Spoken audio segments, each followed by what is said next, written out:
रामकृष्ण हरी माऊली. मी अश्विनी तुमचं स्वागत करते एका नवीन व्हिडिओमध्ये. तर आता आहे ना, म्हणजे बरेच दिवस झाले मी मोठा व्हिडिओ शूटच नव्हता केला, म्हणजे आपल्या चॅनलवरती मोठा व्हिडिओच नव्हता टाकला. म्हटलं चला आज काहीतरी एक गोष्ट आहे ना, मला छोटीशी शेअर पण करायची, आणि म्हटलं चला आपलं रात्रीचं थोडंसं रुटीन पण दाखवूया. व्हिडिओ आवडत असेल ना तर लाईक शेअर चॅनलला सबस्क्राईब नक्की करा प्लीज. तुम्ही म्हणजे व्ह्यूज आपल्याच व्हिडिओजला आहे ना भरपूर येतात, पण आहे ना चॅनल सबस्क्राईब करत नाहीत आणि लाईक पण करत जा व्हिडिओला. तर व्हिडिओ बनवण्याचं आहे ना, म्हणजे मला एक गोष्ट शेअर करायची होती. ती अशी आहे का आता मी शॉर्ट व्हिडिओ मध्ये मी बऱ्याच म्हणजे व्हिडिओ मध्ये सांगितलं ना की आता 8-10 दिवसापासून आहे ना यांची तब्येत बिघडली होती, आणि मग त्यांचं झाल्याच्या नंतर ते जरा बरे झाले थोडे, आणि नंतर मग मला पण सर्दी खोकला असं चालूच होतं. तर आहे ना, जेव्हा हे आजारी पडले ना त्यावेळेस भक्तीचे नेमके ना पेपर चालू होते, आणि पाऊस पण भरपूर चालू होता. आता आजच कमी आहे पाऊस जरा, नाहीतर पाऊस पण चालूच होता. आणि दुकानावरून घरीच असायचो आम्ही, म्हणजे दिवसभर, आणि म्हणजे संध्याकाळची किंवा मी जायचे किंवा आभी असायचं संध्याकाळचा. आभी पण गावाला गेला होता, पण त्याला पण लवकर बोलून घेतलं होतं, कारण हे आजारी पडले होते म्हणून. आता यांचं आहे ना लवकर काय आजारी पडत नाही ते, पण पावसाळा आला ना की त्यांना आजारी म्हणजे त्यांचं पडतातच ते आजारी, सर्दी खोकला किंवा काही पण असं ताप वगैरे होतो त्यांना. तर 8-10 दिवस त्यांचं दुखणं चाललं होतं, म्हणजे असं रक्त वगैरे चेक केलं होतं, पण त्या म्हणजे डेंग्यू मलेरियाचं वगैरे चेक केलं होतं, पण त्यात काय नाही म्हणजे नॉर्मल इन्फेक्शन होतं. पण मेन मुद्दा हा आहे की ना भक्तीचे मेन पेपर चालू होते, आणि दिवसभर घरात आहे ना, म्हणजे जर समजा बिचारे किंवा म्हणजे माणूस नाही का झोपलेला असलं, तर जो अभ्यास करतो त्याला किती म्हणजे त्याच्या डोक्यावर परिणाम होत असेल, की बाबा सगळे घरात झोपलेले आहेत, म्हणजे मम्मी आणि बाबा पण. आता मी तर दुपारी जायची दुकानावर, पण नंतर मग माझी पण तब्येत बिघडल्याच्या नंतर आहे ना 2-3 दिवस मी पण झोपूनच होते, म्हटलं तरी चालेल. फक्त काय जेवण वगैरे बनवायची मी थोडंफार शॉर्ट व्हिडिओज बनवत होते तेव्हा पण मी. तर ती ना म्हणजे बिचारी रात्रीची 3-3:30-4 वाजेपर्यंत अभ्यास करायची, आणि रात्रीचं पण आम्ही झोपायचो लवकर आवरून, आणि दिवसभर पण हे ना म्हणजे जवळजवळ तिचे तर 4-5 पेपर असेच गेले, म्हणजे आम्ही झोपलेलो असायचो, आणि ती एकटी तिथे किचन मध्ये अभ्यास करायची. तर ती ना जवळजवळ म्हणजे 3-3:30 वाजेपर्यंत अभ्यास करायची, आणि दिवसभर सकाळी 8ची शाळा असायची ना तिला. तर सकाळी पण मस्त तिच्या टायमात उठून, म्हणजे मी तिला उठवून व्यवस्थित तिचं आवरून वगैरे ती जायची पेपरला. पण आहे ना म्हणजे मी एक विशेष करते का ती आम्ही झोपलेला असताना कशी अभ्यास करत असेल इथं, कारण दिवसभर पण आणि रात्रीची पण. तर तिने ना एवढा छान अभ्यास केला ना, पण तिला आता झाले संपले तिचे पेपर. पेपर सगळे चांगले गेले, पण तिला आहे ना नाहीतरी दरवेळेस तिला मॅथ्स जरा अवघडच जातं.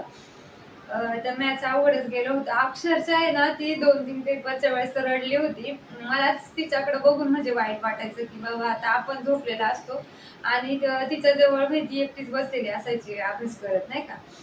तर पोरांना आहे ना खरंच म्हणजे जर समजा एखादी गोष्ट करायची जिद्द असेल ना, तर ते काही कुठल्याही परिस्थितीत करू शकतात. हे मी तिच्याकडे बघून शिकते पण, आणि बघते पण ती कशी करते ते.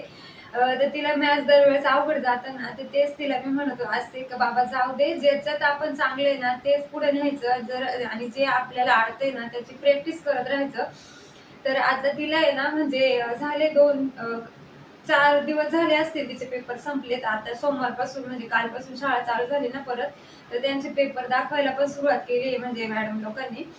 तर चांगले मार्क आहेत, एकदम भारी मार्क आहेत सगळ्या विषयांना. म्हणजे अजून 2-4 पेपर राहिले दाखवायचे. ती बघते तिकडून मला सांगते, मग मी कशाला सांगते व्हिडिओमध्ये. पण मला विशेष तिचं का वाटत होतं की आम्ही झोपलेलो असताना तिने म्हणजे अभ्यास केलाय. आता तिला पुढे त्याची सवय लागणारच आहे, आणि लावावीच लागणार आहे तिला, की बाबा आम्ही झोपलेलो आहे आणि ती अभ्यास करते. पण एक आहे ना म्हणजे मी ती विशेष करते, कारण जेव्हा मी जेव्हा शाळेत असायची ना तेव्हा सगळे झोपलेले बघून मी झोपून घ्यायची.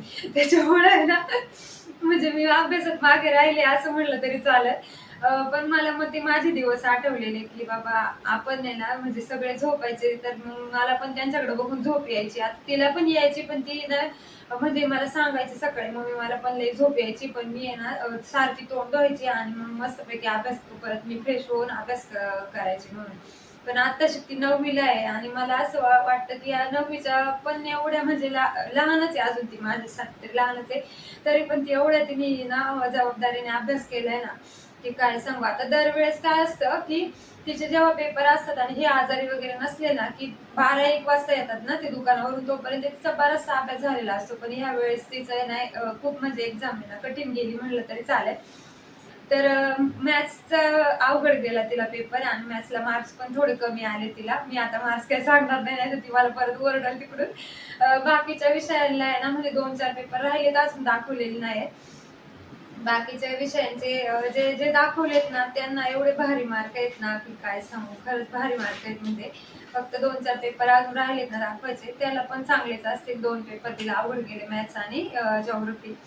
तर असं काय तर आहे. आणि अभिचं आता काय चाललंय, अभिविषयी पण थोडस सांगतो बरं का. कारण त्याचं पण आहे ना 2-4 दिवसापासून चाललंय की मी आहे ना पार्ट टाइम जॉब बघतो. आता 12वीला गेलाय तो, 11वीचं झालं, आता 12वीला गेलाय. पण त्याला असं वाटतंय की बाबा आपला आता पावसाळा चालू आहे ना, म्हणजे कस्टमर कमी असतं दुकानावरती, तर मी पार्ट टाइम जॉब करतो, मला थोडासा वेळ आहे तर नाही का.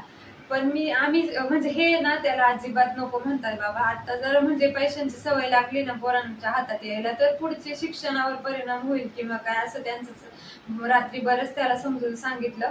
मग ते पण पुढं म्हणजे तो पण आहे ना जरा थोडा हे झाला विचारांमधून का बाबा ठीक आहे एवढं वर्ष जाऊ दे मग बघू पुढं नाही का 12वी झाल्याच्या नंतर.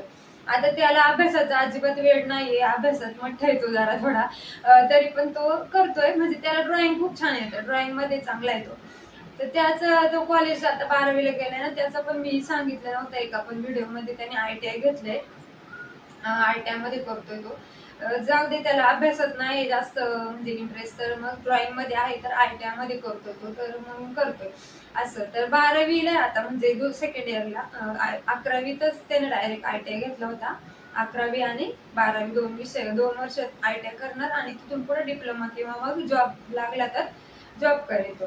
पण त्याचं आत्ताच झालंय की मग बाबा मी तुम्हाला थोडीशी मदत करतो, म्हणजे पार्ट टाइम थोडासा जॉब करतो, माझा खर्च तरी मी काढतो म्हणून. तर त्याला जॉब पण भेटत होता, म्हणजे छोटासाच आपला जवळचा जवळच होता इथं घराजवळच, पण गाडीवर होता. मग त्याच्यामुळे हे म्हणतात नाही गाडीवर नाही करायचं लगेच, तू जरा अजून मोठा हो, शिक्षण पूर्ण होऊ दे आणि मग बोल. म्हणजे मला एक हे सांगायचंय की मुलं जरा मोठी झाली ना की म्हणजे त्यांच्यात पण एवढी मॅच्युरिटी येते आणि त्यांना पण कळतं आपले आई वडील कष्ट करतात, मग आपण पण कसं हे केलं पाहिजे असं मला तरी वाटतं माझ्या पोरांविषयी म्हणून. आणि बाकीच्यांची पण मला मी म्हणजे बघते ना बाहेर, आता दुकानावर मी असते त्यामुळे मला बाहेरच्या मुलांची पण बरीचशी म्हणजे ओळख आहे की ते पण म्हणजे आहेत जबाबदार. आता मी सोशल मीडियावर बघते ना की काही काही मुलं म्हणजे म्हणतात की नाही का गाड्या चालवतात किंवा काय, पण ते क्वचितच असतील, त्यामुळे सगळे बाकीच्या मुलांना पण नाही ना आपण नाव ठेवतो किंवा म्हणजे नाही का चुकीचं बोलतो असं नाही.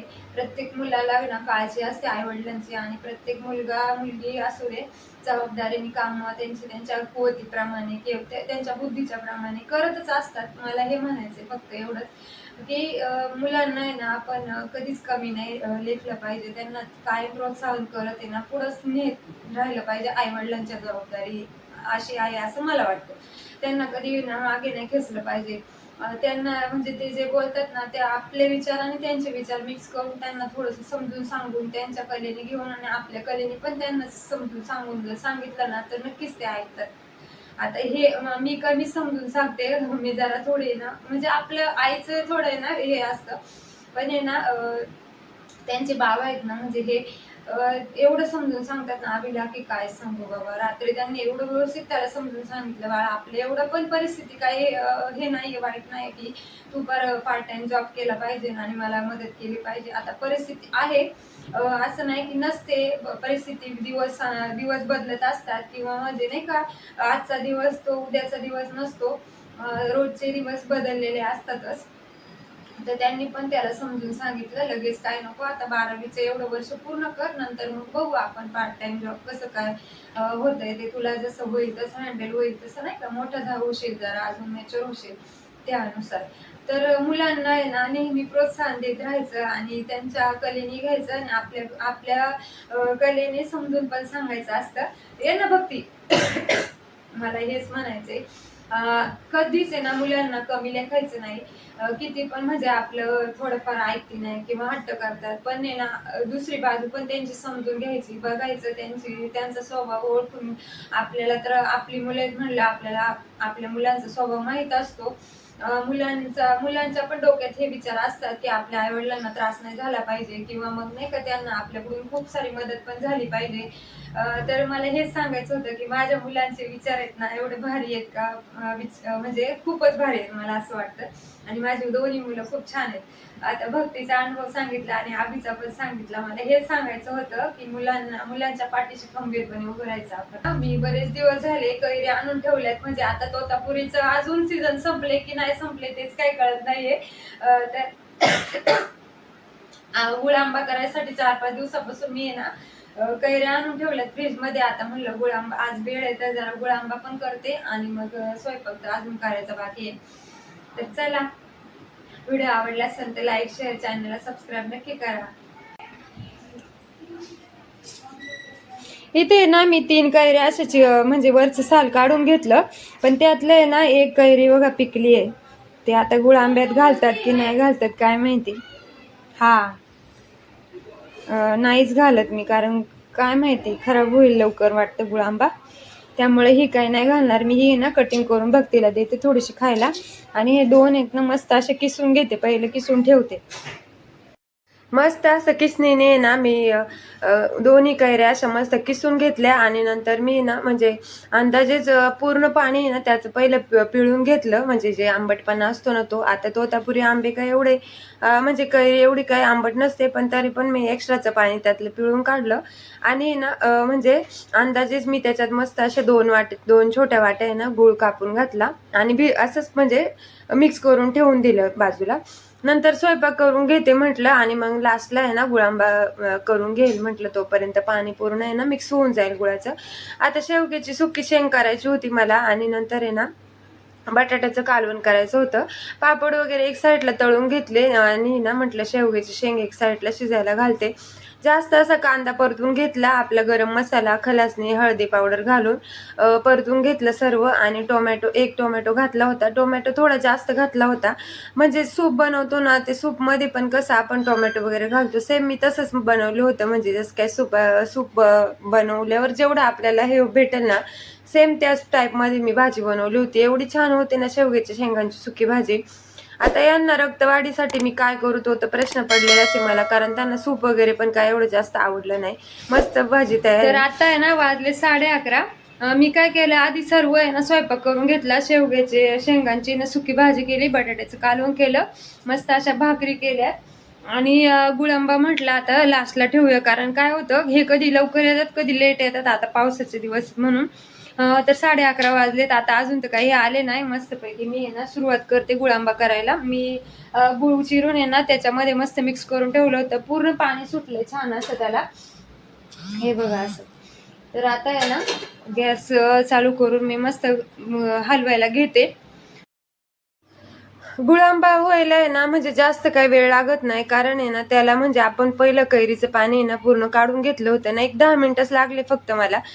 मस्त आहे ना बारीक गॅसवरती मी थोडंसं आहे ना मध्ये मध्ये हलवत पण होते. आणि त्याच्यामध्ये ना 2 लवंग घातल्या आणि एक थोडीशी दालचिनीचा कुटका घातला, आणि थोडंसं चवीपुरतं मीठ घालून मस्त गुळांबा तयार आहे. नंतर मग आम्ही सगळ्यांनी ना मस्त सर्व जेवण करून घेतलं. आणि तोपर्यंत म्हटलं गुळांबा पण जरा थंड झाला असेल, म्हणजे काचेच्या बरणीत मला भरून ठेवायचा होता ना, म्हटलं जरा कोमट झाला ना की मग भरून ठेवता येईल. मस्त मी काचेच्या बरणीत आहे ना गुळांबा असा भरून ठेवला. एवढा भारी दिसत होता ना की काय सांगू, म्हटलं पहिलं बनवलं असतं तर किती छान झालं असतं ना. चला भेटूया पुढच्या व्हिडिओमध्ये. व्हिडिओ आवडला असेल तर लाईक शेअर, चॅनलला सबस्क्राईब